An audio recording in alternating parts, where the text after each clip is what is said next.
Mga kababayan, ngayong araw po ng Huwebes, May 29 na po 2025, meron po tayong pinaka-latest na weather update sa lagay ng ating panahon. Pero kung bago lang kayo, no, please huwag niyo munang kakalimutan na mag-like and subscribe para ma-update ko kayo sa mga susunod natin na mga latest weather update.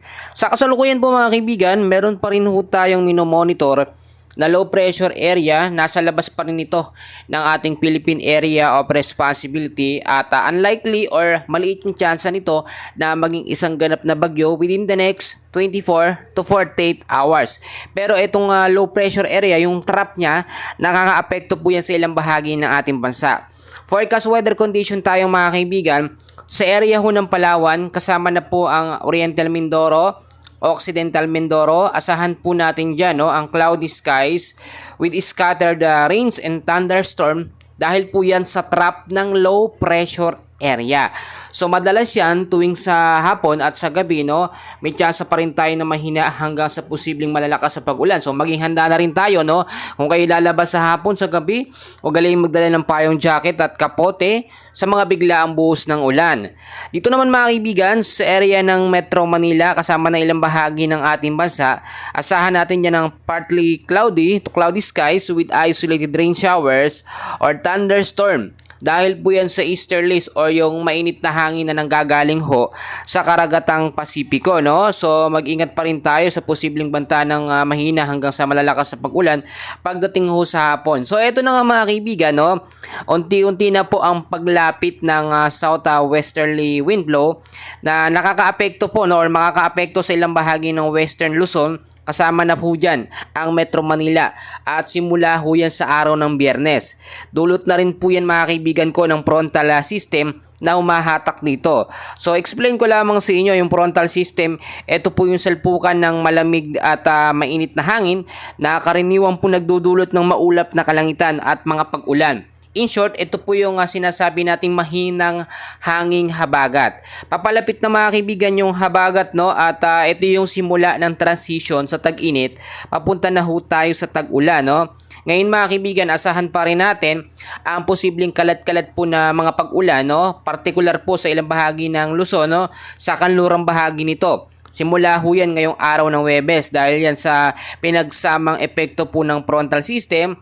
At inaasahan ng pag-iral naman ng southwesterly wind blow o mahinang hanging habagat. Mga kaibigan, inaasahan din na mas titindi pa ang pag-ulan pagsapit po ng weekend at posibleng magpatuloy pa hanggang sa unang linggo ho ng Hunyo. So clear yan mga kaibigan, magtatapos ang buwan ng Mayo, wala tayong inaasahang bagyo na mabubuo po sa loob at labas ng ating Philippine Area of Responsibility. Pero sa first week po mga kaibigan ng June, inaasahan natin posibleng yung mga cloud cluster o mga LPA posibleng mabuo yan. Pero yung chance ng bagyo, inaasahan natin yan mga kaibigan dahil nga yung transition po ng tag-init sa tag-ulan nagsimula na, Yung southwesterly wind flow o yung mahinang habagat, yan na po yung simula. Kasama na dyan yung frontal system. Kapag merong tayong ganyang mga update, indikasyon na yan na malapit na nga tayo sa tag-ulan. So maging handa pa rin tayo mga kaibigan. So mga kaibigan, kasabay din po ng inaasahang mga pag-ulan ay nalalapit na rin ang pagdedeklara po ng wet season. So sinabi ko na malapit na talaga tayo. Ito yung wet season, ibig sabihin kabagat season tayo or tag-ulan na sa ating bansa. At posibleng ngayong huling linggo po ng Mayo or unang linggo ng Hunyo. So clear yan mga kaibigan. Ngayon alam nyo, simula nung January hanggang ngayong Mayo, wala tayong naranasang bagyo, At yung posibleng unang bagyo na mabuo, ngayong 2025, inaasahan yan by June ay tatawagin pong bagyong Auring. So marami nagsasabi sa atin, ang tagal na daw, nung January po, mga nakaraang buwan pa, ito nga pong si bagyong Auring, bakit daw wala pa? Mga kaibigan, huwag kayong mag-expect ng mga bagyo, dahil mas mahirap yan. Alam nyo, kapag sobrang init talaga nitong mga nakaraang buwan, expected natin yan, pagpatak o pag nagsimula na o nagkaroon na tayo ng unang bagyo, diyan na talaga magsisimula yan. Minsan yan, June, at inaabot pa yan hanggang Disyembre, kagaya nung last year.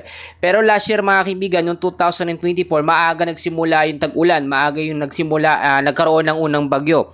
So expect pa rin natin yung paghahanda dapat dito, lalo na sa mababang lugar, yung mga basura, linisin natin dyan para kung magkaroon ng biglaang buhos ng pag-ulan, walang basura at hindi ito babara sa mga kanal, no? Yung kasi yung pinagsisimulan ng pagbabaha. Mag-ingat din po tayo sa mga landslide prone area doon sa matataas na lugar. Alam nyo mga kaibigan, nakakalungkot din, no? Dahil yung Sierra Madre, minimina na yung mga lupa doon. Yun nga, nagpoprotekta sa atin sa mga bagyo. Itong mga nakaraang taon, no? Nakita naman natin ang laking tulong ng bundok ng Sierra Madre, pero ngayon sinisira, no? Ng mga tao, ng mga kababayan natin. Hopefully, pag-pray natin na itong mga bagyo na darating nga po, no? Ngayong 2025 hindi po maging malakas, no?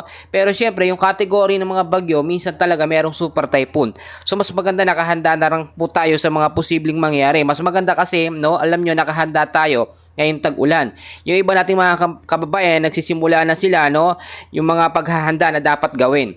So sa ngayon, yan muna ang update ko mga kaibigan, mga kababayan, no? And please, huwag niyong kakalimutan na mag-like and subscribe at pa-share na rin po ng ating update, no, sa ating mga kaibigan, mga kakilala para aware sila sa lagay ng ating panahon. Maraming salamat po.